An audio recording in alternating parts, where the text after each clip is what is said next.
ทางผู้แทนราษฎรจังหวัดลำพูนครับทั้งเขตเลือกตั้งที่1เขตเลือกตั้งที่2นะครับผมครับทดสอบนะครับทดสอบก็ไปในห้องประชุมเบื้องต้นนะครับก็ขอตรงวัคซีนเข้าไว้กับท่านผู้สมัครทดสอบนะครับสวัสดีคุณผู้ฟังนะครับคุณผู้ชมทางแฟนเพจ Facebook สท.ลำพูน FM 95นะครับวันนี้พามาติดตามบรรยากาศรับสมัครรับเลือกตั้งนะครับที่หอประชุมองค์การบริหารส่วนจังหวัดลำพูนนะครับวันนี้ก็ถือว่าบรรยากาศเดี๋ยวจะให้ชมนะครับกล้องหน้ากันแล้วกัน นี่นะครับเป็นบรรยากาศภายนอกนะครับของการรับสมัครรับเลือกตั้งนะครับสสหรือสมาชิกสภาผู้แทนราษฎรแบบแบ่งเขตนะครับของจังหวัดลำพูนซึ่งของจังหวัดลำพูนของเราเนี่ยก็มี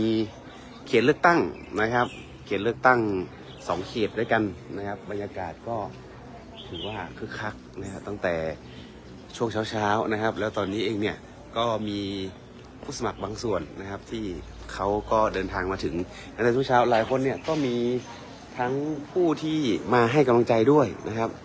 เดี๋ยววันนี้ก็จะพามาติดตามกันว่าใครนะครับจะได้หมายเลขอะไรนะครับนี่นะครับในนี้ก็จะเป็นบรรยากาศในหอประชุมนะครับที่ว่าการองค์การบริหารส่วนจังหวัดลำพูนนะครับตรงนี้เนี่ยก็จะเป็นพื้นที่นะครับที่เขารับสมัครรับเลือกตั้งนะครับก็จะมีแนวกั้นของกกต.นะครับที่เป็นแคปเหลืองดำนี่นะฮะก็จะมีกั้นไว้นะครับใครก็ไม่สามารถที่จะเข้าไปได้นะครับเพราะว่าตรงนี้เองเนี่ยก็จะเป็นเหมือนเขตห่วงห้ามนะครับตอนนี้เจ้าหน้าที่ก็กำลังดำเนินการกันอยู่เดี๋ยวสักครู่หนึ่งนะครับในช่วงเวลา 8 นาฬิกานะครับก็จะมีการเปิดรับสมัครอย่างเป็นทางการนะครับตามเวลาพร้อมกันทั่วประเทศนะครับอย่างที่เรารู้กันนะครับของจังหวัดลำพูนเราก็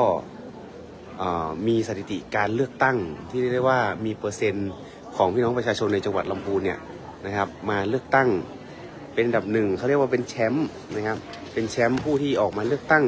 เยอะที่สุดนะครับถ้าเกิดว่าเทียบกับอัตราประชากรในจังหวัดลำพูนนะครับจังหวัดลำพูนของเราเนี่ยมีประชากรที่มีสิทธิการเลือกตั้งนะครับอยู่ที่ 330,000 กว่าคนโดยประมาณแล้วก็การเลือกตั้งสสเมื่อปีเมื่อครั้งที่ผ่านมานะครับปี 2566 นะครับรอบ 14 พฤษภาคม ปี 2566 เนี่ยตอนนั้นก็มีสถิติอยู่ที่ 86.25% นะครับเดี๋ยวในรอบนี้ก็ต้องมาดูกันว่าพี่น้องประชาชนเนี่ยจะตื่นตัวมากแค่ไหนนะครับนี่ก็จะมีจากพรรคต่างๆนะครับผู้สมัครจากพรรคต่างๆนะครับไม่ว่าจะเป็นพรรคเพื่อไทยที่นั่งอยู่ตรงนี้แล้วก็มีพรรคประชาธิปัตย์นะครับแล้วก็ฝั่งนู้นเนี่ยก็จะมีภูมิใจไทยนะครับถ้าเกิดว่าสังเกตเห็นมีภูมิใจไทยมีกล้าทำนะครับที่เห็นหลักๆตอนนี้นะครับ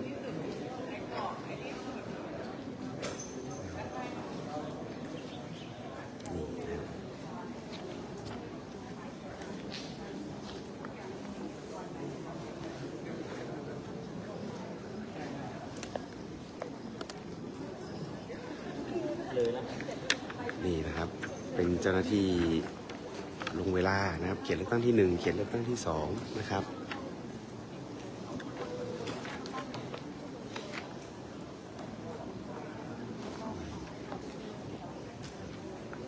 ฝั่งนี้นะครับก็จะมีผู้สมัครนะครับที่เป็นพรรคต่างๆนะครับไม่ว่าจะเป็นภูมิใจไทยนะครับพรรคกล้าทำพรรครวมไทยสร้างชาตินะครับหรือข้างหลังนู่นก็มีพรรคเศรษฐกิจนะฮะติดตามไปพร้อมกันนะครับเข้ามาแล้วก็กดไลค์กดแชร์นะครับเหลืออีกไม่กี่นาทีนะครับจะมีการเปิดรับสมัครรับเลือกตั้งอย่างเป็นทางการนะฮะความจริงแล้วเนี่ยก่อนหน้านี้ทางคณะกรรมการการเลือกตั้งนะครับหรือว่ากกต.เนี่ยเขาก็มีการกางไทม์ไลน์นะครับว่า การเลือกตั้งสสในปี 2569 ที่จะถึงในครั้งหน้าเนี่ยนะครับก็มีการกำหนดอย่างชัดเจนมาแล้ว โดยช่วงนี้เนี่ยนะครับการเปิดรับสมัครนะครับผู้สมัครรับเลือกตั้งสสเนี่ยนะครับเขาเปิดโอกาสให้มาสมัครได้ในช่วงของวันที่ 27 ถึง 31 ธันวาคม 2568 นะครับซึ่งในแต่ละวันของการเปิดรับสมัครเนี่ยก็อยู่ที่เวลา 8:30 นาทีนะครับจนถึงเวลา 16:30 นาทีนะครับส่วนแบบบัญชีรายชื่อนะครับก็จะเป็นช่วง 28 ถึง 30 แล้วก็ 31 ธันวาคม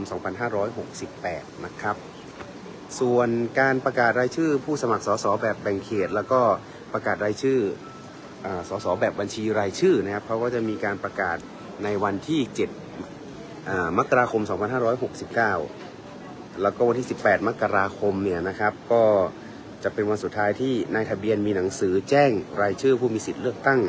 ไปยังเจ้าบ้านนะครับและเมื่อสุดท้ายวันที่ 28 มกราคม 2569นั้นก็จะเป็นวันเพิ่มชื่อถอนชื่อของผู้มีสิทธิ์เลือกตั้งและในปีนี้เองเนี่ยหลายคนก็รับทราบแล้วนะครับว่าวันเลือกตั้งนะครับก็คือวันที่ 8 กุมภาพันธ์ 2569 นะครับก็จะมีตัวเนี้ยนะครับเขาก็จะเปิดโอกาสให้เลือกตั้งล่วงหน้านะครับซึ่งหลายคนก็จะต้องลงทะเบียนนะครับนี่นะครับซึ่งตอนนี้ท่านรองผู้ว่าราชการจังหวัดลำพูนนะครับแล้วก็ทางด้านท่านปลัดจังหวัดนะครับก็เดินทางมาถึงนะครับสถานที่เลือกรับสมัครรับเลือกตั้งเป็นที่เรียบร้อยแล้วนะครับขออนุญาตประชาสัมพันธ์นะครับสถานที่รับสมัครครับมาที่สภาผู้แทนราษฎรครับของลำพูนแบบ1 เขตขั้นพันเขตท่าน1 เขตที่2ครับอนุญาตนะครับใครที่เข้ามาแล้วนะครับกดไลค์กดแชร์นะครับแล้วก็กดพิมพ์ทักทายกันเข้ามาได้นะครับคุณแคตตี้ระพีพันธ์บอกว่าลำปูนหนาวกว่าเจ้าดีเจหนาวตั้งแต่ช่วงตะคืนที่ผ่านมาแล้วครับผม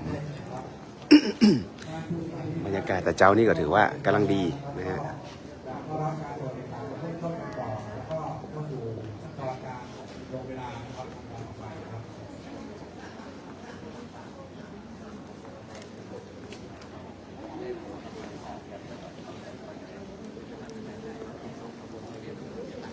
นี่นะครับ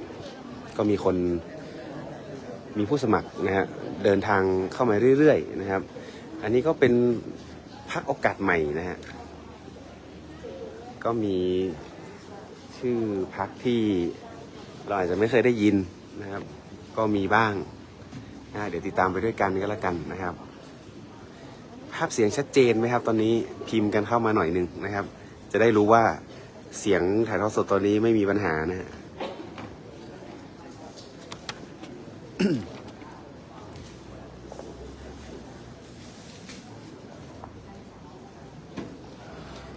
สำหรับในปีนี้นะครับในวันเลือกตั้งก็คือวันที่ 8 กุมภาพันธ์ 2569 หลายคนเนี่ยที่เขาเรียกว่าจะไปเลือกตั้งก่อนนะครับก็สามารถที่จะดำเนินการได้เพราะเขาก็จะมีการเปิดให้ลงทะเบียนไม่ว่าใครที่อยู่ต่างประเทศนะครับหรืออยู่นอกราชอาณาจักรเนี่ยก็จะต้องลงทะเบียนเพื่อที่จะเลือกตั้งล่วงหน้านะครับส่วนใครเนี่ยที่ไม่ว่างจริงๆในวันที่ 8 นะครับหรือเลือกตั้งล่วงหน้าก็ไม่ว่างเนี่ยอาจจะต้องแจ้งเหตุนะครับที่ไม่อาจไปใช้สิทธิ์ในช่วงวันที่ 1 ถึง 7 กุมภาพันธ์ 2569 หรือช่วงวันที่ 9 ถึง 15 กุมภาพันธ์ 2569 นั่นเองนะครับก็คือก่อน 7 วันของการเลือกตั้งแล้วก็หลัง 7 วันของการเลือกตั้งนะครับ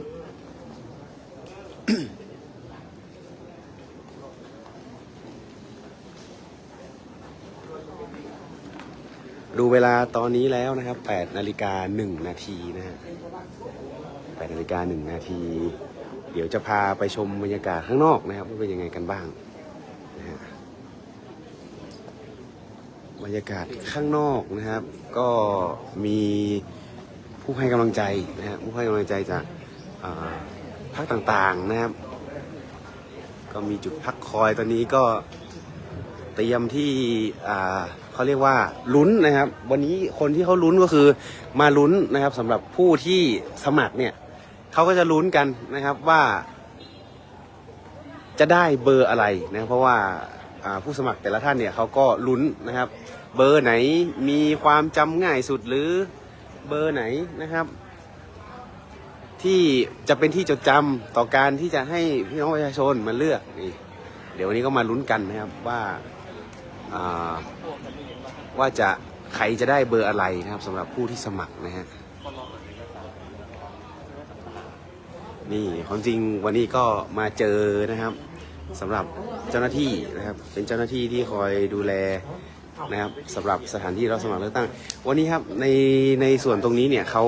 มีขั้นตอนกระบวนการยังไงบ้างครับในเรื่องของการสมัครตรงนี้ครับในเข้ามาในเบื้องต้นก็จะได้รับ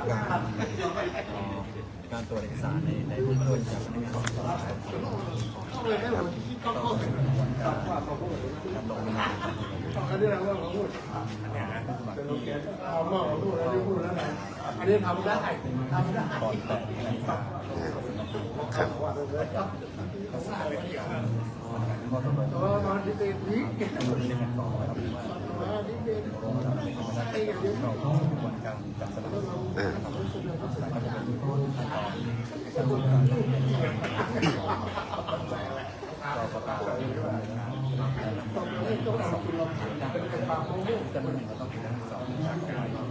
ครับผมเมื่อกี้ที่ท่านรองผู้ว่านี่มานี่เขาวันนี้เขามาสังเกตการเลยนี่ครับ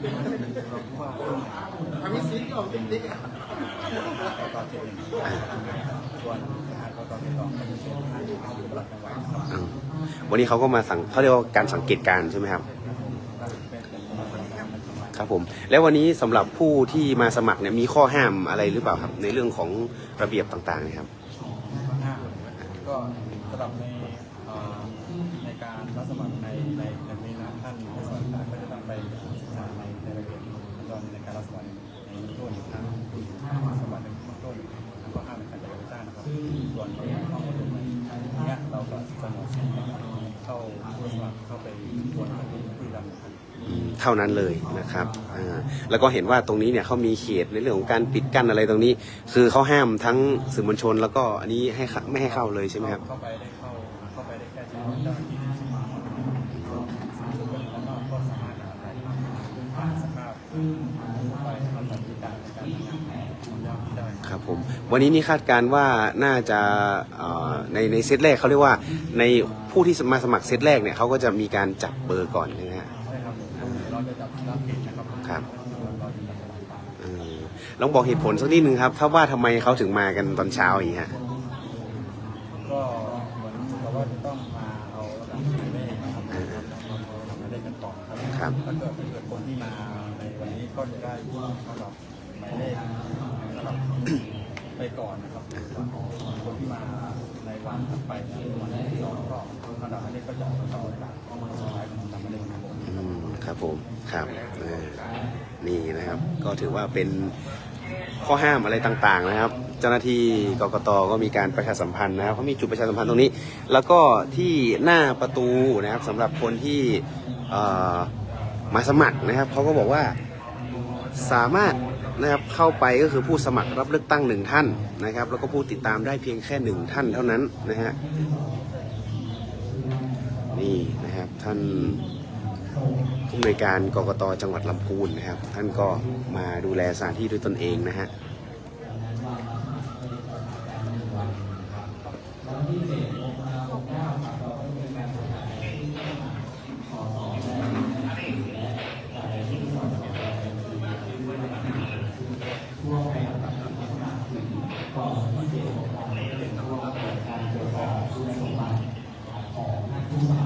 ด้วยแล้ววันที่ 18 มกราคม 69 ท่านผู้มีสิทธิ์เลือกตั้งก็จะได้รับหนังสือแจ้งรายชื่อผู้มีสิทธิ์เลือกตั้งนะครับไปยังเจ้าบ้านนะครับแล้วก็จะส่งรายชื่อของผู้สมัครรับเลือกตั้งนะครับในเขตต่างๆรวมถึงบัญชีรายชื่อต่างๆในแบบบัญชีรายชื่อไปให้ท่านผู้มีสิทธิ์เลือกตั้งด้วยนะครับในเขตบ้าน28 มกราคม 2569 ครับก็จะเป็นวันสุดท้ายของการเพิ่มชื่อขอชื่อผู้มีสิทธิ์เลือกตั้งนะครับและวันที่1 กุมภาพันธ์ 2569 นะครับในเวลา 8 นาฬิกาถึง 17 นาฬิกาก็จะเป็นวันออกเสียงลงคะแนนก่อนวันเลือกตั้งนะครับซึ่งของจังหวัดลำพูนเราเนี่ยมีอยู่2 เขตนะครับก็จะมีเลือกตั้งกลางที่เลือกตั้งกลางในเขตเลือกตั้งแล้วก็ที่เลือกตั้งกลางนอกเขตเลือกตั้งนะครับ ซึ่งที่เลือกตั้งกลางในเขตเลือกตั้งก็จะจัดอยู่2แห่งนะครับเขต1ก็จะจัดอยู่ที่หอประชุมอำเภอเมืองลำพูนนะครับและเขต2ก็จะเป็นอาคารร่วมตำแหน่งโรงเรียนจินตการ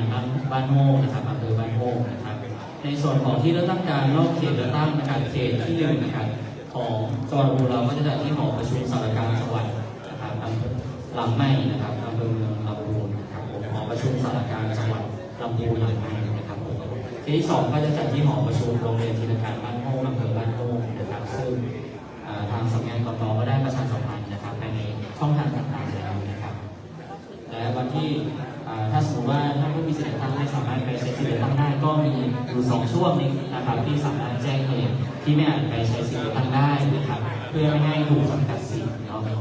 ก็จะมี2ช่วงด้วยกันนะครับสำหรับการเลือกตั้งสสนะครับก็คือช่วงวันที่1 7 กุมภาพันธ์ 2569และช่วงที่2ก็คือวันที่9 ถึง 15 กุมภาพันธ์ 69นะครับซึ่งการเสียสิทธิ์อย่างที่ได้แจ้งไปนะครับปัจจุบันก็จะมีการจำกัดสิทธิ์2 ปีนะครับท่านถ้าสมมติว่าไม่ได้ไปเลือกตั้งนะครับก็จะถูกจำกัดสิทธิ์ไป2 ปีนะครับซึ่งในช่วง2 ปีนี้ท่านไปใช้สิทธิ์เลือกตั้งสิทธิ์ก็ไม่กลับคืนมานะครับจะถูกล็อกไป2 ปีต่อไปเรื่อยๆนะครับผมดังนั้นท่านผู้สมัครรับเลือกตั้งนะครับที่มีสิทธิ์เลือกตั้งในเขตอบตนะครับเขตอบตจะมีการเลือกตั้งวันที่11 มกราคมที่จะมาถึงนี้นะครับท่านต้องไปใช้สิทธิ์เลือกตั้งด้วยนะครับหรือหากไม่สามารถไปใช้สิทธิ์เลือกตั้งได้นะครับก็แจ้งเหตุที่ไม่อาจไปใช้สิทธิ์เลือกตั้งด้วยนะครับไม่งั้นท่านจะเสียสิทธิ์นะครับขาดคุณสมบัติในการเป็นผู้สมัครรับเลือกตั้งสสในครั้งนี้ด้วยนะครับท่านที่อยู่ในเขตอบตหรือว่าใกล้ๆล่าสุดนี้จะเป็นเขตของการเลือกนายกเทศมนตรีปราสาทครับผมก็ท่านต้องตรวจสอบด้วยนะครับว่ามีการเลือกตั้งซ่อมด้วยหรือเปล่าในช่วงนี้นะครับผมท่านก็สามารถแจ้งเหตุได้และอย่างที่แจ้งไปครับวันที่98ครับไปครับวันที่8 กุมภาพันธ์ 2569นะครับก็จะเป็นช่วงของวันเลือกตั้งในครั้งนี้นะครับซึ่งขออนุญาตอธิบายคร่าวๆเกี่ยวกับเอกสารประกอบการสมัครสสนะครับแบ่งแบ่งเขตในครั้งนี้นะครับก็จะมีเอกสารอยู่ด้วยกันนะครับจำนวนมากเดียวนะครับเป็นก็คือใบสมัครรับเลือกตั้งนะครับสส 4/6นะครับท่านกรอกข้อมูลให้ครบถ้วนนะครับผมต่อมาหนังสือรับรองการส่งผู้สมัครของหัวหน้าพรรคการเมืองครับสำเนาบัตรประจำตัวประชาชนนะครับสำเนาทะเบียนบ้านนะครับแล้วก็หลักฐานอย่างหนึ่งอย่างใดตามมาตรา17ของรัฐธรรมนูญแห่งราชอาณาจักรไทยนะครับเช่นสำเนาสูติบัตรนะครับสำเนาการศึกษาสำเนาคำสั่งปฏิบัติงานต่างๆนะครับใบรับรองแพทย์ฉบับจริงนะครับรูปถ่าย 8.5 คูณ 13.5 เซนติเมตรนะครับจำนวน10 รูปนะครับรวมถึงที่ติดไว้ในใบสมัครด้วยนะครับจำนวน10 รูปนี้นะครับเอกสารการเสียเงินได้บุคคลธรรมดานะครับปี 65 66 และ 67 นะครับซึ่งท่านที่ไม่ได้เสียภาษีก็จะต้องยื่นแบบตามที่กกต.กำหนดจำนวน3 ปีด้วยนะครับและหลักฐานอื่นๆนะครับเช่นใบเปลี่ยนชื่อทัวร์ต่างๆนะครับที่หรือว่าใบพ้นจากคดีต่างๆสำเนาศาลต่างๆนะครับผมถ้าท่านมีแนบประกอบว่าท่านมีคุณสมบัติครบถ้วนนะครับก็แนบมาด้วยนะครับและส่วนสำคัญก็คือเอกสารสรุปย่อประวัติของผู้สมัครเพื่อใช้ในการแนะนำตัวนะครับและเราจะขออนุญาตขอเป็นไฟล์ด้วยนะครับในรูปแบบไฟล์ Word นะครับซึ่งขอลงในแผ่นไดร์หรืออุปกรณ์อย่างหนึ่งอย่างใดที่มีพอร์ต USB นะครับสิ่งนี้ก็เราก็จะไปดำเนินการเพื่อประชาสัมพันธ์นะครับการรับสมัครผู้สมัครต่างๆด้วยนะครับข้อมูลตรงนี้ท่านจะต้องเตรียมมาด้วยนะครับและอีกส่วนหนึ่งก็คือค่าธรรมเนียมการสมัครท่านละ 10,000 บาทนะครับเอกสารประกอบการรับสมัครก็จะมีคร่าวๆเพียงเท่านี้ครับมาดูในส่วนของคุณสมบัติของผู้สมัครรับเลือกตั้งสสนะครับ1ก็คือมีสัญชาติไทยโดยการเกิดนะครับโดยการเกิดเท่านั้นนะครับอายุไม่ต่ำกว่า 25 ปีนับถึงวันเลือกตั้งนะครับเป็นสมาชิกพรรคการเมืองใดพรรคการเมืองแต่เพียงพรรคเดียวเป็นเวลาติดต่อกันไม่น้อยกว่า 90 วันนะครับนับถึงวันเลือกตั้งนะครับเว้นแต่ในกรณีที่มีการเลือกตั้งทั่วไปเพราะเหตุยุบสภาก็จะมีระยะเวลาดังกล่าวให้ลดเหลือ 30 วันนะครับก็คือเป็นสมาชิกพรรค 90 วันเพราะว่าช่วงนี้เป็นเหตุของการยุบสภานะครับ4ก็คือผู้สมัครรับเลือกตั้งแบบแบ่งเขตต้องมีลักษณะอย่างใดอย่างหนึ่งนะครับดังนี้นะครับ1มีชื่ออยู่ในทะเบียนบ้านในจังหวัดที่รับสมัครมาแล้วติดต่อกันไม่น้อยกว่า 5 ปีนับถึงวันรับสมัครนะครับ เป็นบุคคลซึ่งเกิดในจังหวัดที่สมัครรับเลือกตั้งเคยศึกษาในสถานศึกษาที่ตั้งอยู่ในจังหวัดที่รับสมัครรับเลือกตั้งเป็นเวลาติดต่อกันไม่น้อยกว่า 5 ปีการศึกษานะครับเคยรับราชการหรือปฏิบัติหน้าที่ในหน่วยงานของรัฐหรือเคยมีชื่ออยู่ในทะเบียนบ้านในจังหวัดที่สมัครรับเลือกตั้งเว้นแต่กรณีนะครับเป็นเวลาติดต่อกันไม่น้อยกว่า 5 ปีท่านต้องมีคุณสมบัติอย่างใดอย่างหนึ่งใน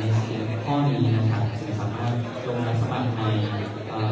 สสแบบแบ่งเขตได้นะครับผม นี่นะครับอันนี้ก็เป็นการชี้แจงนะครับให้กับ ผู้ ผู้ที่ สมัครรับเลือกตั้งให้มี สมัครรับเลือกตั้งสสนะครับทั้งเขต 1 เขต พรรคการเมืองได้เพียงพรรคการเมืองเดียวเท่านั้นนะครับและจะสมัคร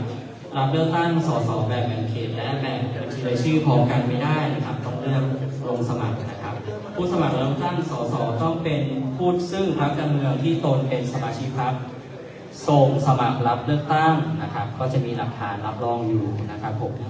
และได้รับการสรรหาตามวิธีการที่กำหนดไว้ในกฎหมายประกอบรัฐธรรมนูญว่าด้วยพรรคการเมืองครับผมซึ่งก็จะเป็นคุณสมบัติคร่าวๆนะครับที่ท่านผู้สมัครก็น่าจะได้ศึกษามาแล้วนะครับแล้วก็ตรวจสอบของตัวเองมาแล้วนะครับนี่นะครับก็เป็น ครับ เกี่ยวกับกฎระเบียบ คุณสมบัติแล้ว นะครับ นะ เพ ครับ ราะว่าก่อนหน้านี้เนี่ย ในส่วนของ หลายคนที่ ลักษณะต้องห้ามคร่าวๆบ้างนะครับ รู้ตัวว่าจะ เก็ สมัคร อยู่ใ นะครับเป็นผู้สมัครรับเลือกตั้งนะค ข้อ รับ แรกก็คือ ก็จะต้องศึกษานะครับว่า เป็นบุคคล ท่านเนี่ยมีคุณสมบัติที่สมัครรับเลือกตั้งได้หรือไม่ หรือ เป็นเจ้าของหรือ สมัครไม่ได้ ในกิจการ ครับ พิมพ์หรือสื่อมวลชนใดๆเป็นภิกษุสามเณรนักบวชนะครับ อยู่ในระหว่างถูกเพิกถอนสิทธิเลือกตั้ง ไม่ว่าคดีนั้นจะสิ้นสุดแล้วหรือไม่นะครับข้อ 6 วิกลจริตจิตฟั่นเฟือนไม่สมประกอบนะครับ และส่วนสำคัญก็เป็นข้าราชการที่มีตำแหน่งเงินเดือนหรือเป็นข้าราชการการเมือง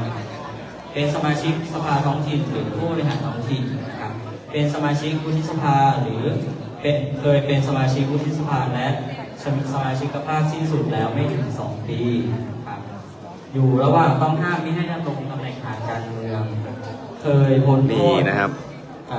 อยู่ระหว่างห้ามไม่ให้ดำรงตำแหน่งทางการเมืองที่กล่าวไปนะครับเคยพ้นจากตำแหน่งเพราะศาลคดีอาญาหรือศาลคดีอาญาแผนกคดีอาญาของผู้ดำรงตำแหน่งทางการเมืองมีคำที่พิพากษาว่าเป็นผู้ประพฤติร่ำรวยผิดปกติครับก็จะมีคร่าวๆนะครับจริงๆจะมี 21 ข้อนะครับก็ขออนุญาตกล่าวคร่าวๆไว้ก่อนครับซึ่งเชื่อว่าท่านผู้สมัครรับเลือกตั้งทุกท่านน่าจะตรวจสอบครับคุณสมบัติและลักษณะต้องห้ามนะครับในเบื้องต้นมาบ้างแล้วนะครับผมน่าจะโอเคแล้วสำหรับลงรับสมัครในครั้งนี้นะครับ นี่นะครับก็จะมีทั้งเขต 1 เขต 2นะครับที่ผู้สมัครรับเลือกตั้งนะฮะเดินทางกันมาความจริงแล้วก็บางส่วนก็คุ้นหน้าค่าตานะครับเพราะว่าในการเลือกตั้งเมื่อปี 2566 เนี่ยก็ถือว่าหลายคนก็ได้เป็นสสในสมัยนั้นนะครับแล้วก็สมัยนี้เนี่ยก็อาจจะมาลงสมัครอีกครั้งหนึ่งนะครับหลายคนก็อาจจะมีคนที่อยู่ในใจแล้วนะครับคนที่อยู่ในใจแล้วนะครับก็ลองดูกันก่อนนะครับเดี๋ยวนะครับในช่วงที่เขาประกาศในเรื่องของว่าใครจะได้หมายเลขไหนอะไรยังไงนะฮะเดี๋ยวก็มาติดตามกันนี่นะฮะอันนี้ก็เป็นจากพรรคประชาชนนะฮะกล้าทำนะครับรวมไทยสร้างชาติพรรคภูมิใจไทยนะฮะส่วนข้างหลังนู่นนะครับก็เป็นอดีตสสนะครับจากเขต 2ท่านรังสรรค์มณีรัตน์นะฮะตอนนี้ก็อยู่ระหว่างขั้นตอนการตรวจสอบเอกสารแล้วส่วนฝั่งนี้ก็มีนะฮะจุดตรวจสอบเอกสารเพราะว่าคนที่สมัครเนี่ยจะต้องมีเอกสารต่างๆนะครับเอกสารต่างๆเพื่อที่จะ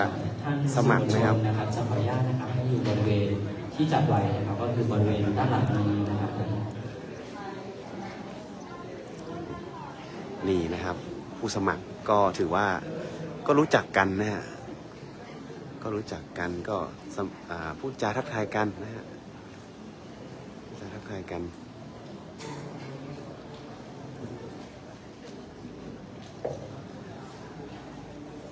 มี มีจากพรรคประชาธิปัตย์ด้วยนะครับผู้สมัครเสื้อสีฟ้านะฮะ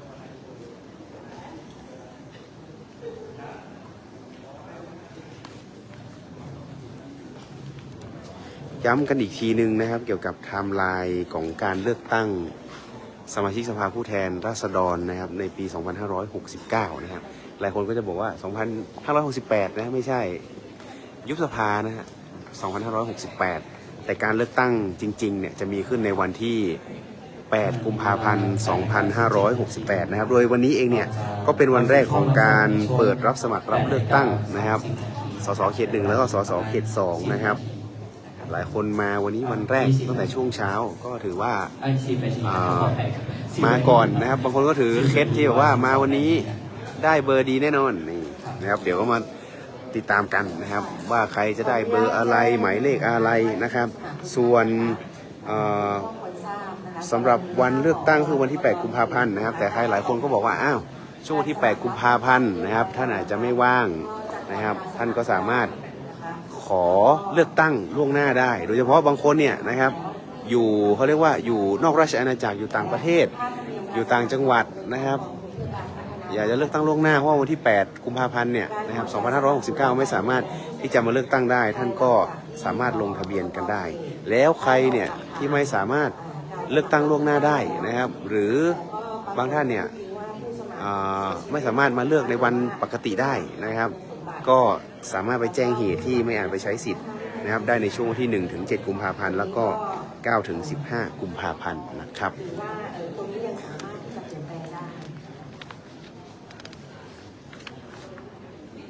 ซึ่งในเวลา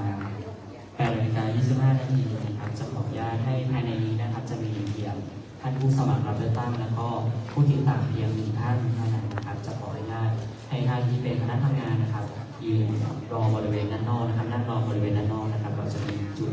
นั่งรออยู่ด้านนอกนะครับเดี๋ยวเวลาประมาณ 8:25 นาทีจะขออนุญาตเรียนเชิญนะครับทางคณะผู้ดำเนินคณะทีมงานนะครับรอบริเวณด้านนอกนะครับและให้ผู้สมัครรับเลือกตั้งแล้วก็ผู้ติดตามเพียง1 ท่านนะครับนั่งอยู่บริเวณด้านในนะครับผมและในส่วนของท่านสื่อมวลชนนะครับจะขออนุญาตให้บันทึกภาพบริเวณด้านหลังนะครับถ้าสมมติว่าถึงช่วงในการรับสมัครรับเลือกตั้งในเวลา 8:30 นาทีเป็นต้นไปนะครับนี่นะครับระหว่างรอเวลานะครับเจ้าหน้าที่กกต.จังหวัดลำพูนนะครับก็มีการชี้แจงนะครับในเรื่องของกฎระเบียบต่างๆนะครับรวมไปถึงสื่อมวลชนครับวันนี้ก็มีสื่อมวลชนจากทั้งในจังหวัดลำพูนแล้วก็จากจังหวัดข้างเคียงนะครับสื่อมวลชนภาคเหนือ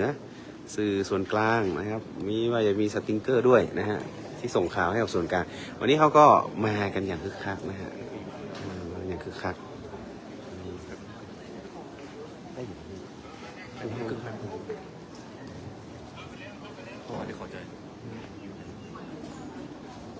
สัก8 โมงเกือบนี่นะครับมีทีมงานโสธรลำพูนนะครับเขาบอกว่าเดี๋ยวสักครู่หนึ่งนะครับทีมสื่อมวลชนต้องไปอยู่ข้างหลังนะฮะเพราะว่าเดี๋ยวผู้สมัครนะเขาจะต้องมานั่งกันอยู่ตรงนี้เดี๋ยวให้ชมบรรยากาศข้างๆไกลๆก็แล้วกันนะครับถ้าไปอยู่ข้างหลังเนี่ยก็เกรงว่าเดี๋ยวจะไม่เห็นหน้าค่าตาผู้ที่สมัครวันนี้นะฮะบางกล้องบางมุมเนี่ยอาจจะต้องเดินเลี่ยงๆกันนิดนึง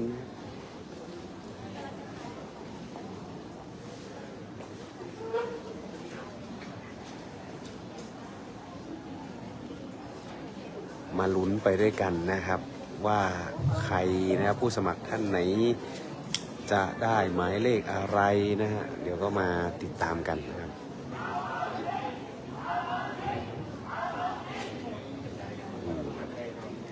ข้างนอกก็เริ่มมีการส่งเสียงแล้วนะฮะ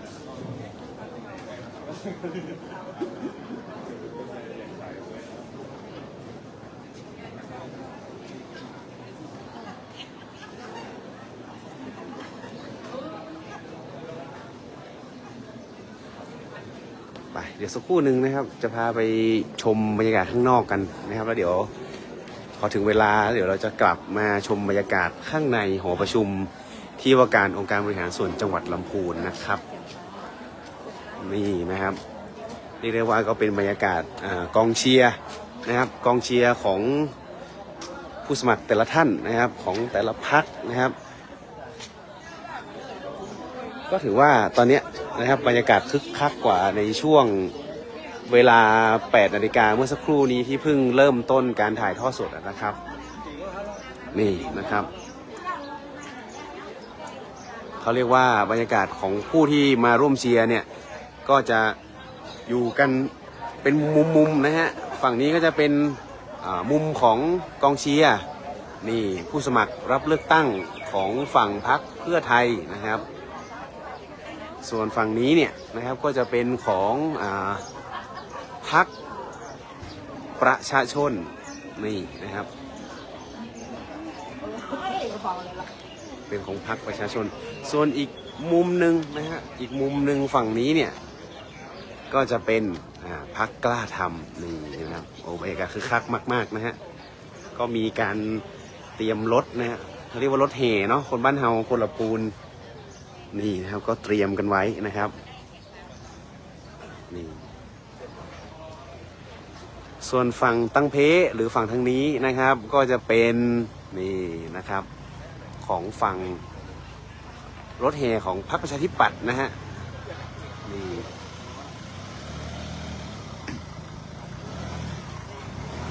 บรรยากาศคึกคักนะครับความจริงการเลือกตั้งในปี 2569 เนี่ยก็ถือว่าเป็นการกำหนดทิศทางนะครับทางการเมืองอีกรอบหนึ่งนะครับเพราะว่าก่อนหน้านี้เนี่ยในปี 2566 ที่มีการเลือกตั้งกันไปเนี่ยก็ถือว่ามีผู้มาเลือกตั้งโดยเฉพาะจังหวัดลำพูนของเราเนี่ยก็เป็นแชมป์สมัยที่ 15 นะครับที่มีผู้มาเลือกตั้งที่สุดเยอะที่สุดนะครับในประเทศไทยส่วนในครั้งนี้เนี่ยในปี 2569 ก็ยังหวังว่าการออกมาใช้สิทธิการเลือกตั้งนะครับจังหวัดลำพูนของเราก็น่าจะได้นะครับน่าจะได้เป็นเขาเรียกว่าเป็นแชมป์สมัยที่ 16 นะครับเพราะฉะนั้นแล้วก็อยู่ที่พี่น้องประชาชนนะครับเพราะฉะนั้นเช็คสิทธิ์นะครับความจริงเขาก็มีเว็บไซต์ของทางกกต.นะครับ www.ect.go.th ในนั้นเนี่ยก็จะมีรายละเอียดนะครับไม่ว่าจะเป็นในเรื่องของการข้อมูลต่างๆเกี่ยวกับการเลือกตั้งนะครับแล้วก็ในปัจจุบันเนี่ยเขามีแอปพลิเคชัน Smart Vote นะครับของทางกกต.นะครับมีแพลตฟอร์มที่เขาเอาไว้ให้รายงานเกี่ยวกับการทุจริตการเลือกตั้งอะไรต่างๆนะครับท่านก็สามารถที่จะเข้าไปใช้บริการแอปพลิเคชันของทางกกต.กันได้นะฮะตอนนี้นะครับก็เหลือเวลาอีกประมาณ5 นาทีโดยประมาณนะครับ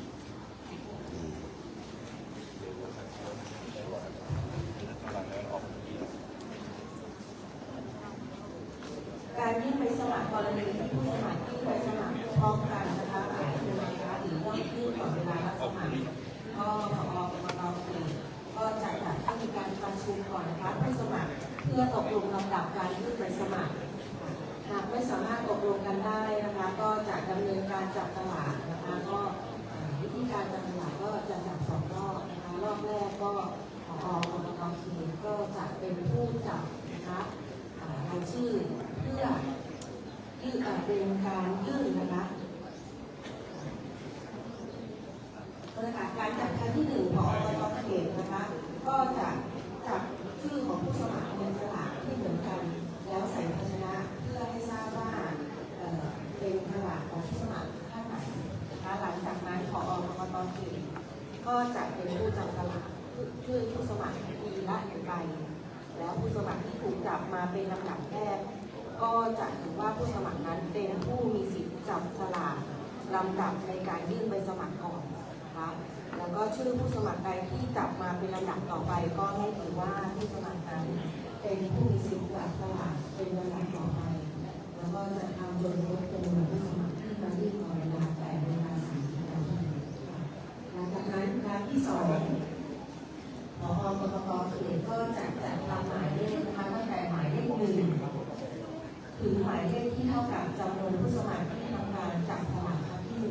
1แล้วใส่ภาชนะนะคะแล้วก็ในลำดับที่ 2ผู้สมัครก็จะจับฉลากเพื่อเรียงลำดับตามผลการจับฉลากครั้งที่ 1นะคะผู้สมัครใดจับฉลากได้หมายเลขใดก็ถือว่า เป็นลำดับในการยื่นใบสมัครของผู้สมัครรายนั้นนะคะหากผู้สมัครสละสิทธิ์นะคะหรือไม่ประสงค์จะจับสลากนะคะผอ.กกต.เขตจะเป็นผู้ดำเนินการหรือว่ามอบหมายผู้อื่นดำเนินการจับสลากแทนค่ะ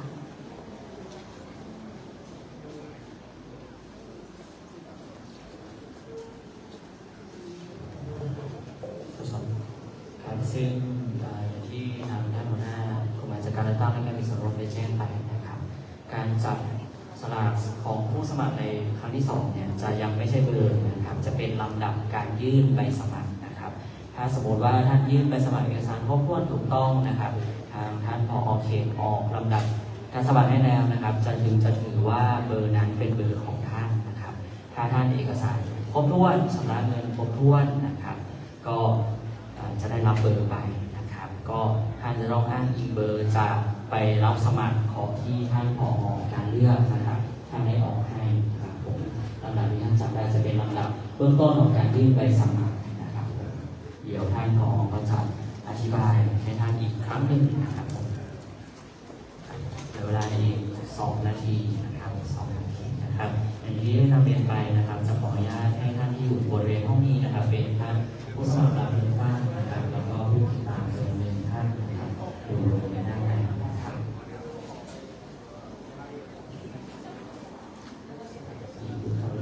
เหลือเวลาอีก2 นาทีนะครับ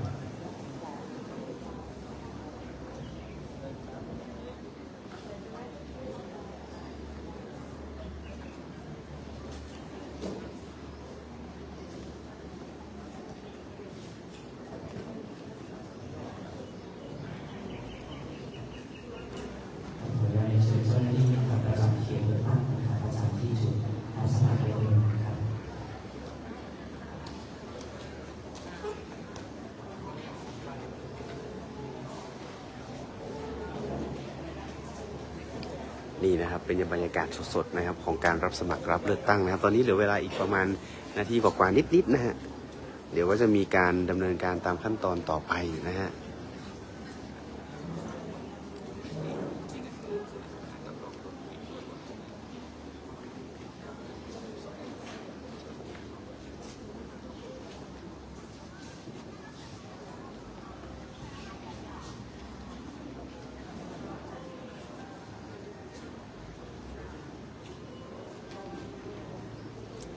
ภาพเสียงชัดเจนนะครับสำหรับใครที่เข้ามาแล้วนะฮะกดไลค์กดแชร์กดติดตามทางเพจ Facebook สวทลำพูน FM 95นะครับปกติแล้วเนี่ยในช่วงของทุกวันพุธนะครับทางกกต.เองเขาก็มีการประชาสัมพันธ์ผ่านทางสวทลำพูนอยู่แล้วนะฮะรณรงค์การเลือกตั้งนะครับมีการประชาสัมพันธ์ก่อนหน้านี้มาอย่างยาวนานตอนนี้ถึงเวลาแล้วนะฮะ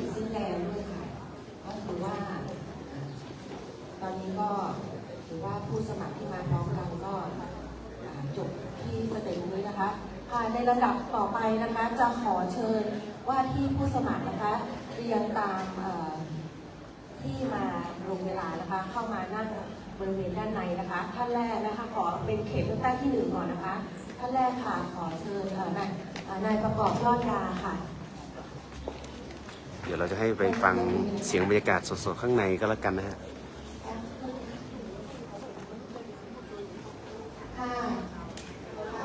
ผู้ที่ลงมาลงเวลาลำดับที่2ด้านในที่ต้องลงใจ2ค่ะ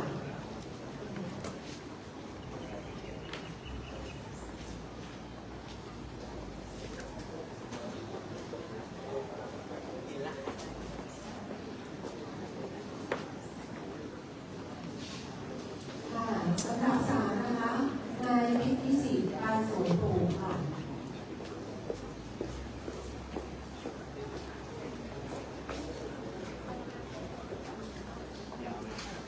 ลำดับที่4ค่ะนายสุวสันต์จันทราธรรมค่ะ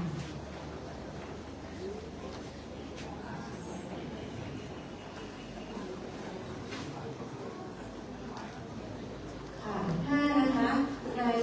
ชัยนรงค์ผู้พิสิทธิ์ค่ะ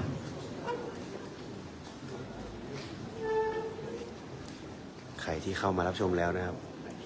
ภาพเสียงชัดเจนไหมฮะอันนี้เป็นเสียงบรรยากาศข้างในหอประชุมนะครับ นางสาวพัชราพรเรื่องฟ้า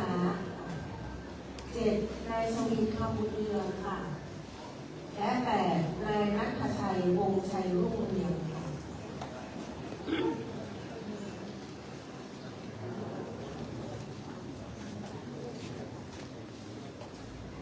ของเขต2นะคะลำดับที่มาลงเวลาก่อนค่ะลำดับที่ 1 นายศิรศักดิ์ทองยอดค่ะเชิญค่ะ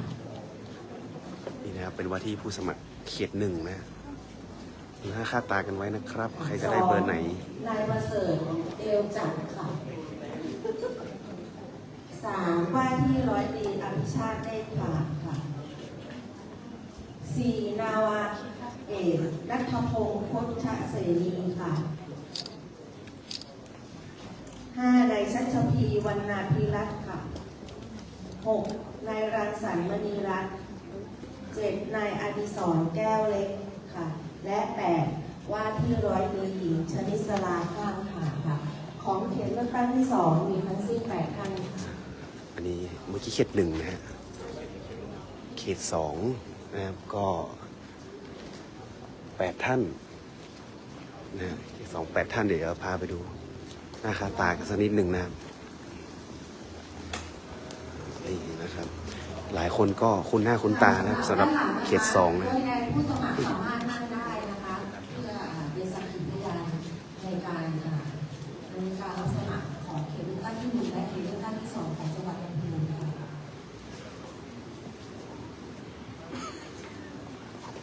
่ะ นี่นะครับ อันนี้เป็น ก็ในโอกาสนี้นะคะ ผู้สมัครรับเลือกตั้งนะฮะเขตสองนะครับ ผู้ในการเลือกตั้งประจำจังหวัดลำพูนนะคะได้แนวทางที่จะ ให้ดูทั้งสองฝั่งนะฮะ สมาชิกสภาผู้แทนราษฎร เดี๋ยวเราไปฟังนะครับรายละเอียดเกี่ยวกับระเบียบต่างๆนะครับเกี่ยวกับการเลือกตั้งนะฮะเดี๋ยวท่านผู้อำนวยการกกตจังหวัดลำพูนนะครับก็จะได้ชี้แจงนะฮะเดี๋ยวเราไปฟังพร้อมกันนะ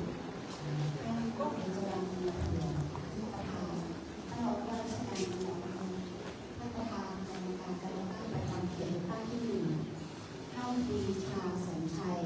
ท่านประธานกรรมการประธานกรรมการประจำเขตท่านที่ 2 ท่านพลตำรวจตรีบุญรัตน์คนดำท่านผู้บังคับการตำรวจภูธรจังหวัดลำพูนท่านคณะกรรมการการเลือกตั้งประจำเขตเลือกตั้งท่านผู้ตรวจการเลือกตั้งท่านรองผู้การและแขกผู้เกียรติทุกท่านค่ะ สวัสดีค่ะท่านผู้ว่าที่ผู้สมัครรับเลือกตั้งทุกท่านค่ะวันนี้ก็ถือเป็นโอกาสอันดีนะคะที่เรามาร่วมกันนะคะเป็นส่วนหนึ่งของประชาธิปไตยเป็นส่วนหนึ่งของกระบวนการประชาธิปไตยแล้วก็เรามีท่านผู้ใหญ่นะคะมาร่วมเป็นสักขีพยานในการจับสลากนะคะซึ่งตามระเบียบค่ะผู้สมัครรับเลือกตั้งนะคะที่มาก่อนเวลา 8:30 น.นะคะจะสามารถที่จะจับสลากได้แต่ว่าตามหลักแล้วถ้าสมมติว่าท่านสามารถตกลงกันได้นะคะตามลำดับก็ไม่ต้องจับสลากนะคะแต่หน้าที่จะขออนุญาตเรียนสอบถามนะคะว่าท่านจะตกลงเรียนลำดับตามนี้หรือว่าท่านจะจับสลากค่ะจับสลากนะคะนะครับ จะจับสลากนะครับสำหรับการเลือกเบอร์นะฮะเพื่อความยุติธรรมนะฮะ แล้วนะคะทั้ง2 เขตนะคะจะจับสลากนะคะถ้าบอกว่าสามารถตั้งแต่8 โมงก่อนแต่ว่าพี่ก็จะมาจับสลากนี่แหละค่ะก็ขออนุญาตดำเนินการตามระเบียบนะคะซึ่งในส่วนของการสมัครรับเลือกตั้งนะคะถ้าผู้สมัครรับเลือกตั้งได้สมัครแล้วนะคะแล้วก็ออกรายรับใบสมัครเรียบร้อยแล้วเนี่ยจะไม่สามารถถอนการสมัครได้นะคะยกเว้นนะคะยกเว้น2 กรณีค่ะก็คือผู้สมัครรับเลือกตั้งเสียชีวิตหรือว่าขาดคุณสมบัติในระหว่างที่เราอยู่ระหว่างการดำเนินการสมัครสมมติว่าทางพรรคการเมืองได้ตรวจสอบว่าถ้าผู้สมัครขาดคุณสมบัติก็สามารถส่งผู้สมัครรายอื่นมาแทนท่านได้ถ้าเป็นพรรคการเมืองส่งนะคะอันนี้นำเรียนให้ทุกคนทราบค่ะแล้วแทนราษฎรพ.ศ. 2561 และที่แก้ไขเพิ่มเติมมาตรา 43 ค่ะ ในการเลือกตั้งสสแบบแบ่งเขตผู้สมัครจะต้องไม่เป็นผู้ที่พรรคส่งลงสมัครเกิน1 เขตไม่เป็นผู้ที่มีรายชื่อในบัญชีรายชื่อผู้สมัครแบบบัญชีรายชื่อและต้องมีคุณสมบัติครบถ้วนตามที่กฎหมายกำหนด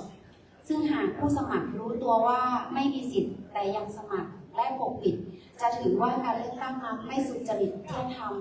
และศาลรัฐธรรมนูญอาจเพิกถอนสิทธิสมัครรับเลือกตั้งได้และในมาตรา 152 ค่ะผู้สมัครผู้ใดฝ่าฝืนมาตรา 43 ต้องระวังโทษจำคุกตั้งแต่ 1 ถึง 10 ปีและปรับตั้งแต่ 20,000 บาทถึง 200,000 บาท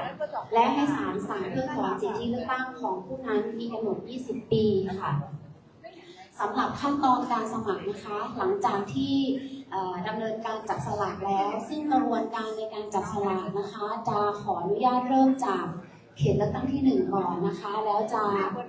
มาจับสลากเขตเลือกตั้งที่ 2ขั้นตอนก็คือในรอบที่ 1นะคะรอบแรกการจับสลากจะมีอยู่2 ครั้งนะคะครั้งที่ 1จะเป็นท่านผู้อำนวยการการเลือกตั้งประจำเขตเลือกตั้งนะคะของแต่ละเขตจะเป็นคนจับเป็นคนแรกก่อนการจับของท่านผอ.เขตเป็นการจับเพื่อเรียงลำดับผู้สมัครที่จะมาจับสลากรอบที่2นะคะท่านก็จะจับผู้สมัครทีละท่านนะคะเสร็จแล้ว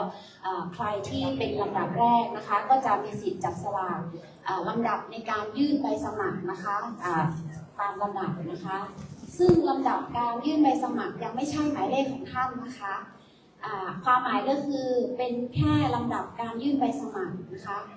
หลังจากนั้นจะเชิญท่านมาทีละท่านนะคะมาถึงโต๊ะแรกที่นั่งอยู่หลังกระดานนี้นะคะจะเป็นโต๊ะตรวจสอบเอกสารหลักฐานการสมัครนะคะเจ้าหน้าที่จะตรวจสอบเอกสารหลักฐานการสมัครของท่านว่าครบถ้วนตามที่กฎหมายกำหนดหรือไม่เงินค่าสมัคร10,000 บาทท่านมาครบไหมนะคะรูปถ่ายท่านครบไหมถ้าครบถ้วนถูกต้องตามที่ระเบียบกำหนดตามที่กฎหมายกำหนดแล้วเนี่ยเขาก็จะเซ็นรับเอกสารของท่านนะคะแล้วก็จะเชิญท่านไปจุดที่2ก็คือจุดบันทึกถ้อยคำนะคะและรับใบสมัคร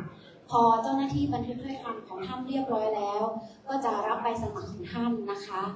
หลังจากนั้นเป็นจุดที่ท่านจะต้องชำระเงินค่าธรรมเนียม10,000 บาทนะคะแล้วก็ต้องเป็นเงินสดเท่านั้นนะคะแล้วเจ้าหน้าที่จะออกใบเสร็จรับเงินให้ท่าน1 ใบท่านเก็บใบเสร็จรับเงินไว้เอาไว้ไปยื่นเป็นรายรับรายจ่ายให้กับกรกตนะคะหลังจากที่การเลือกตั้งภายใน90 วันเนาะหลังจากนั้นชำระเงินเรียบร้อยแล้วท่านไปโต๊ะสุดท้ายนะคะที่นั่งอยู่โต๊ะสุดท้ายอันนี้จะเป็นโต๊ะจะออกใบรับใบสมัครให้ท่านนะคะแล้วก็จะเขียนให้แล้วก็หลังจากนั้นก็จะไปนำไปให้ท่านผอ.นะคะท่านผอ.เขตที่นั่งอยู่ด้านหลังสุดลงรายชื่อนะคะเสร็จแล้วจะเอาใบรับใบสมัครมาคืนให้ท่านนะคะเนาะท่านรับใบสมัครเมื่อไหร่นะคะหมายเลขที่อยู่ในลำดับที่ในใบรับใบสมัครคือเบอร์ของท่านนะคะเนาะนี้ท่านจะได้หมายเลขจนสุดท้ายนู่นนะคะแต่ถ้าสมมติว่าท่านใดท่านหนึ่งมาถึงด่านแรกแล้วเนี่ยเกิดเอกสารไม่ครบถ้วนนะคะซึ่งตามกฎหมายบอกว่าผู้สมัครรับเลือกตั้งจะต้องยื่นเอกสารครบถ้วนถูกต้องนะคะถึงจะไปด่านที่2ถ้าไม่ครบถ้วนถูกต้องเนี่ยเจ้าหน้าที่จะคืนเอกสารหลักฐานให้ท่านทั้งหมดแล้วท่านก็ต้องกลับไปหาเอกสารหลักฐานท่านแล้วค่อยมาสมัครใหม่แล้วค่อยมาลงทะเบียนใหม่นะคะนี่ลำดับที่ก็จะร่นขึ้นไปนะคะเนาะอันนี้เราเรียนท่านนะคะมีท่านใดมีข้อสงสัยไหมคะ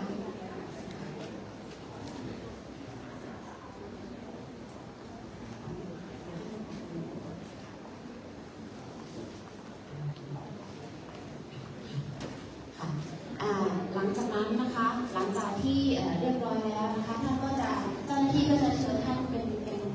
ลายใบครบนะคะเนาะซึ่งการตรวจสอบคุณสมบัตินะคะหลังจากปิดการรับสมัครแล้วกกต.ท่านผอ.เขตจะมีเวลาในการตรวจสอบคุณสมบัติในลักษณะท่านของท่านภายใน7 วันนะคะและจะประกาศรายชื่อท่านใดที่ท่านผอ.และท่านท้องถิ่นประกาศรายชื่อเป็นผู้สมัครนะคะท่านก็หาเสียงได้แต่ก็หาเสียงได้แต่วันนี้เป็นต้นไปนะคะแต่ท่านใดที่ท่านผอ.เขตประกาศได้รับสมัครนะคะสมมติว่าท่านเห็นว่าท่านขาดคุณสมบัติหรือว่าต้องห้ามนะคะ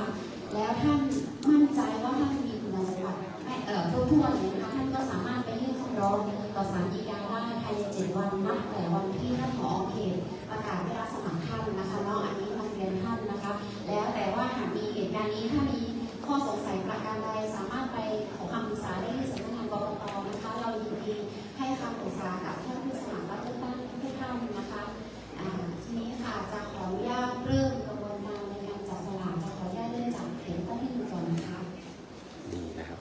กันนะครับหมายเลขผู้สมัครนะนี่เป็นของเขตหนึ่งนะครับ ก็จะเริ่มที่ฝั่งเขตหนึ่งนะครับเป็นเขตแรก เขตเลือกตั้งที่1นะคะท่านแรกนะคะที่มาก่อนเวลา 8:30 น.นะคะก็คือท่านประกอบยอดยางนะคะท่านที่2ท่านวิทุพงษ์ชัยสอนค่ะท่านที่3ท่านวิสิทธิ์การสงเกตนะคะท่านที่4ท่านสุวสันต์จันทธรรมท่านที่5ท่านชัยนรงค์ผู้วิสิทธิ์ท่านที่6ท่านพัชราพรเอื้อมฟ้าท่านที่7ท่านชวินคำบุญเรืองค่ะและท่านที่8ท่านณัฐชัยวงศ์ชัยรุ่งเรืองนะคะขณะนี้เจ้าหน้าที่ได้ทำป้ายนะคะป้ายชื่อของท่านนะคะตามลำดับนี้นะคะนี้ของท่านประกอบนะคะเดี๋ยวเจ้าหน้าที่จะพับใส่ลงไปในไข่นะคะท่านที่2ท่านที่2ท่านวิพงษ์ชัยสอนนะคะค่ะท่านที่3ท่านวิสิทธิ์ปันสงกุลค่ะท่านที่4ค่ะท่านสุวสันต์จันทธรรมค่ะท่านที่5ท่านชัยนรงค์ผู้วิสิทธิ์ค่ะค่ะท่านที่6นะคะท่านพัชราพรเอื้อมฟ้า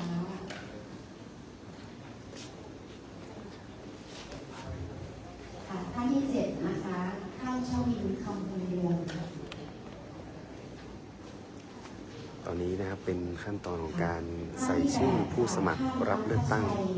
ลงไปในหีบห่อบรรจุนะครับเพื่อที่จะจับฉลากว่าใครได้หมายเลขอะไรนะครับ